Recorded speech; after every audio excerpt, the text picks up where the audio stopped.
of course depends on the ad account. Don't pre the jewels and think you can play games. I get gunpowder on a day. 4-4 spinning as usual, still want an AK. Me and bro. What's up guys? So welcome to a day in the life of a media buyer spending 12k a day, 10k a day, 12k, 14k, something like this on Facebook ads on a daily basis. You will see what a typical day in the life looks like for me. So I usually start with gym first thing in the morning. Today went very hard.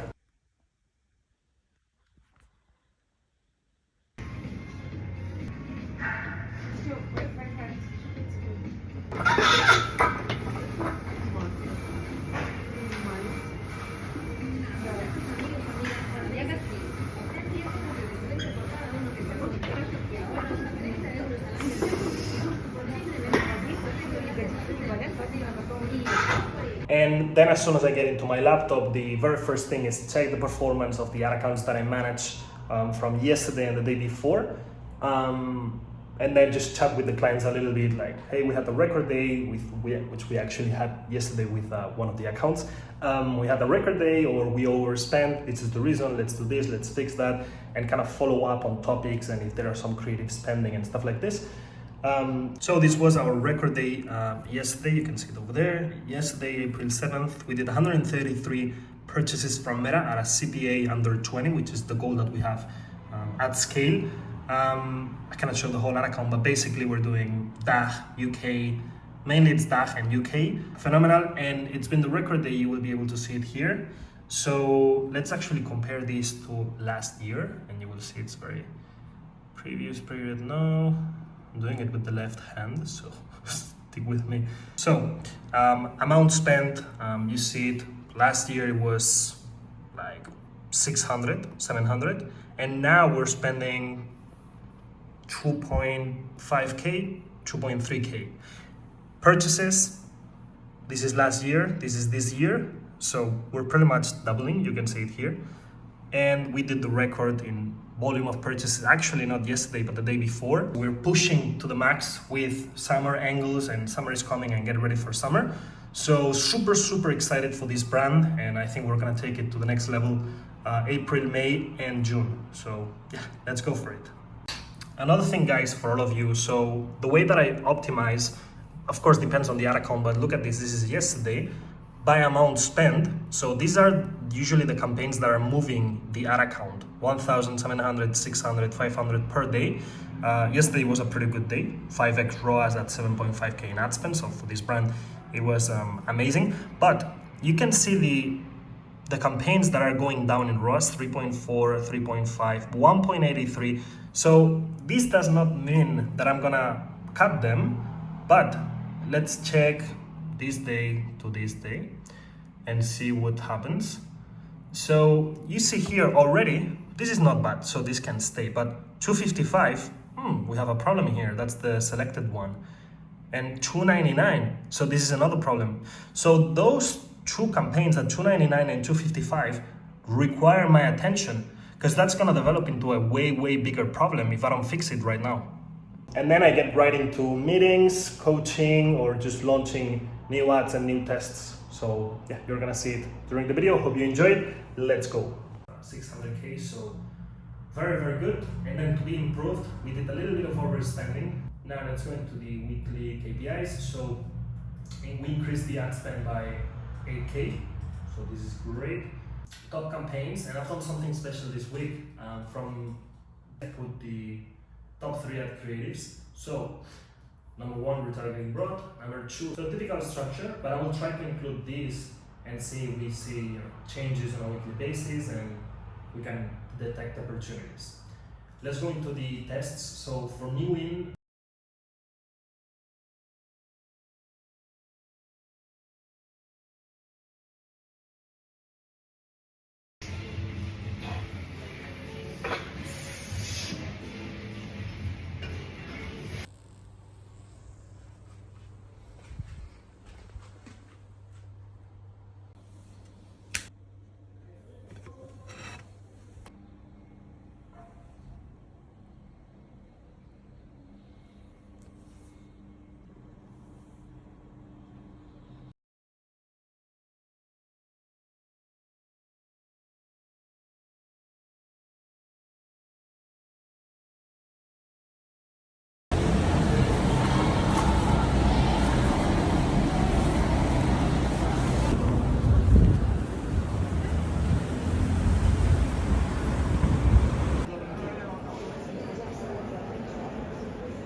decir un secreto. Sí.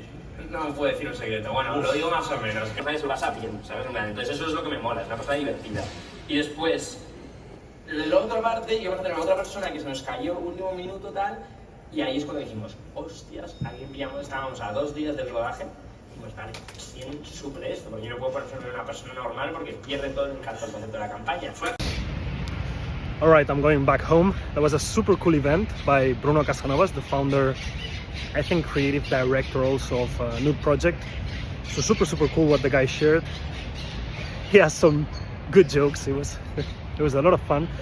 No technical stuff, no secrets, no specifics about the brand. And I wanted to ask him a few questions and even put it in this video, but I had to leave and I have a client call in 20 minutes. So picking the motorbike and going back home. But pretty cool. 16 ROAS, and now I go and I see, does it make sense? We have, in this case it makes a little bit more sense because we have 345 add to carts. No, this is okay. I have, if I take one DPA campaign, we are spending money in more than 21 products. Alright, so let's keep on going with the day. I've got another one-on-one coaching session with a member of the accelerator program. So that's the group coaching, community, online program, course stuff. But also to some of the members, depending on what they get, they have one-on-ones with me. So let's just accept Mr. Adrian. ¿Cómo estamos, señor? Daniel. ¿Ahí me escucha? Ahí listo. Buenas. ¿Cómo vamos, señor?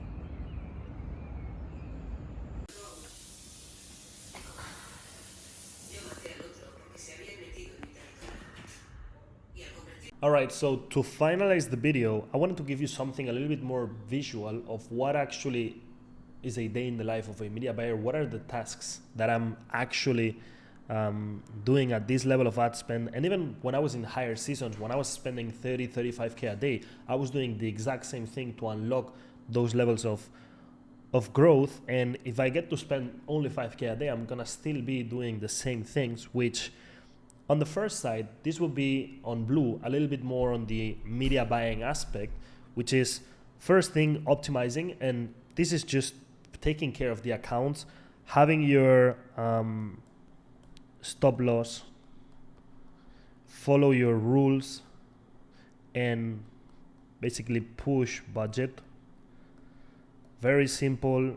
Depending on the budget, you can do this every single day or you can do it every 2 days, something like that. But this has to be done, at least checked daily.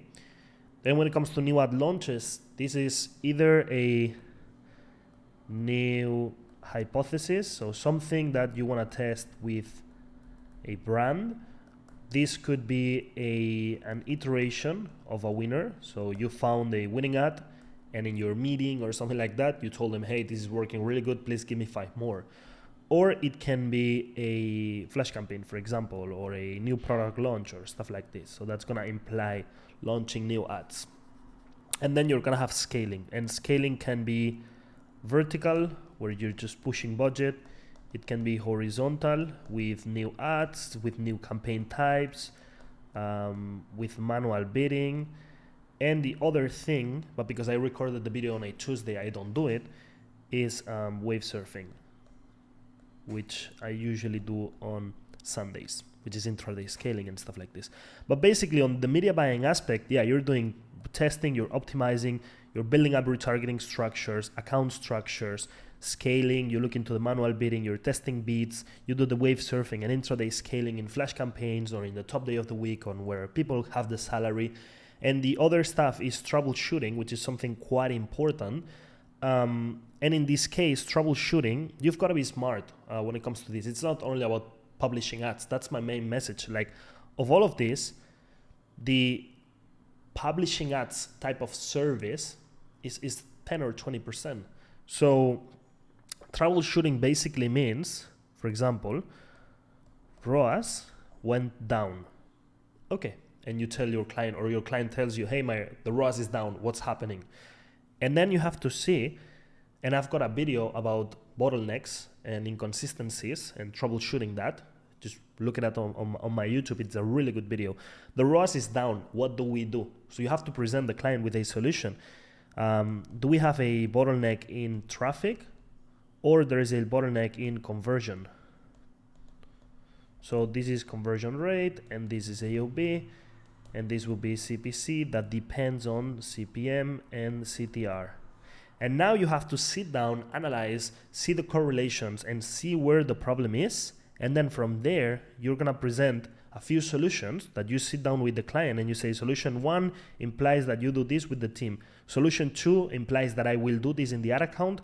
And solution 3 is that you have to give me these 3 new ads because that's gonna allow us to do this and that. And then you start working on this and you put it in the calendar and stuff like that. So that will be troubleshooting a problem. But yeah, basically this will be the testing aspect. This will be manual bidding testing, and this is the manual bidding campaign that I always show and why this is so important. This is my best ever campaign. In this one we spent 500k. I spent 3.72 and we made 2 million in revenue just from this CBO cost cap.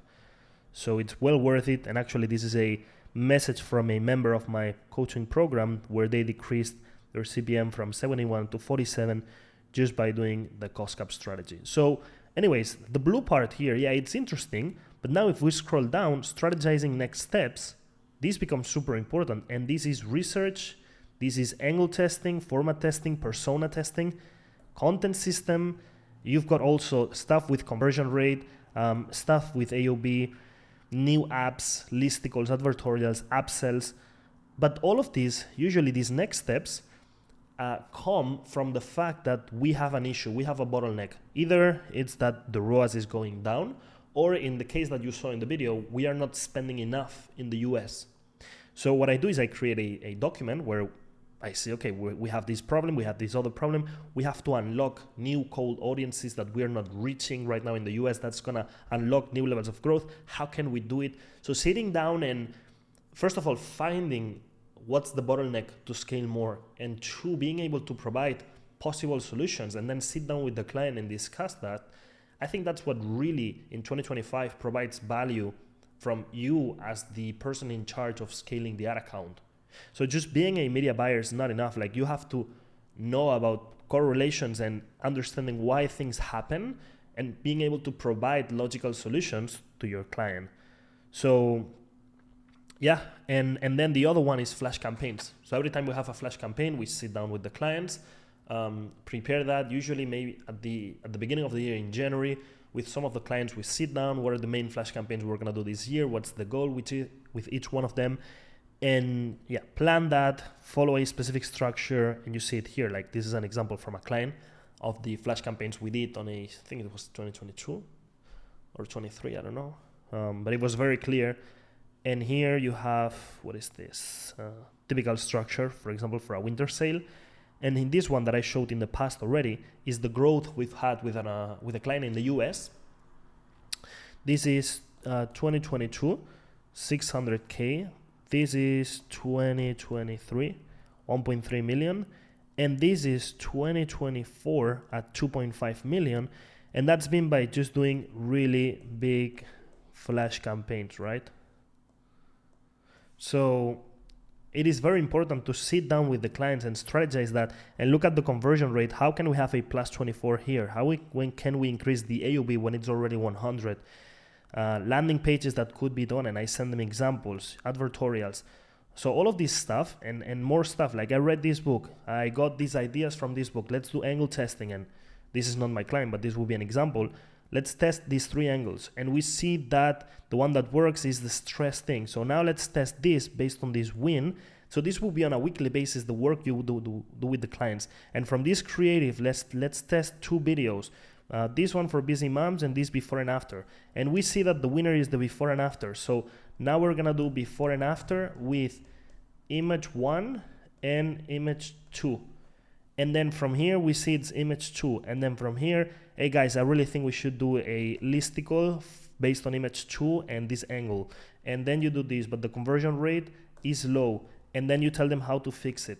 So all of this fight has to be done also by the person in charge of the ad account, because you're the first one to see the problems. Like, we did this and the ROAS was good, but now we've done this, and with this the ROAS is not good, so now we have to fix it, go back to this. That's what you saw me do with the meetings and the troubleshooting and the reporting and stuff like this. So this you can do on your own, and then you present it to the client with reporting and meetings and communication and oh, we had a record day, and just communicate with the client. So as a summary, and as a takeaway for you of this day in the life, I would say to be really successful in this Facebook ads industry, you have to be an artist and you have to be a trader at the same time. Because when you're the artist, you'll be really good at spotting new creative trends, formats, angles, copywriting, listicles, stuff like this. When you're a trader, you'll be able to have, this mentality of finding correlation, like our ROAS is down. Is it because if it's the CPC that went up, why did the CPC go up? Is it because the CTR or the CPM? No, it's because of the CTR. Okay, but now we are in April and the CTR is lower because summer is coming, and so we have to switch the creatives. Okay, so it's about the correlation and even anticipating problems. Of course, when you work with a brand for a few years, you can anticipate issues and be like, okay, I'm assuming the CTR next month is going to go down, so we should do this and that. The intraday scaling, the manual bidding, this looking at the algorithm, stuff like this. So you want to combine the best of both worlds and provide that to your clients, or if it's your own brand, it's the same thing. Or if you want to hire somebody to run the ads, it's the same thing. You want the artist and you want the trader at the same time. And I think it's got to be the same person that's able to do both things. So yeah, that's basically visually what I do on a daily basis. Hope you enjoyed the video. If you did, subscribe to the channel, and I'll see you in the next one.